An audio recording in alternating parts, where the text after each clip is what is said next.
લક્ષ્ય ન્યૂઝ, એક નજર, એક લક્ષ્ય. લક્ષ્ય ન્યૂઝમાં આપનું હાર્દિક સ્વાગત છે. જોઈએ આજના સમાચાર વિગતવાર.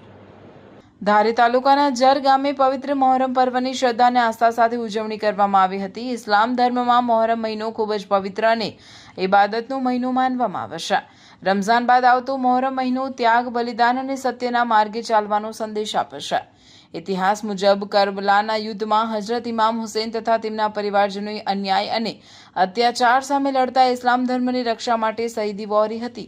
તેમની આ શહાદતની યાદમાં સમગ્ર વિશ્વમાં મોહરમ પર્વની ઉજવણી કરવામાં આવે છે. ઇસ્લામિક કેલેન્ડર અનુસાર આશુરાની રાતથી નવા વર્ષની શરૂઆત થાય છે. જર ગામમાં નવયુવાનો દ્વારા પરંપરાગત રીતે સુંદર તાજિયાઓ તૈયાર કરવામાં આવ્યા હતા.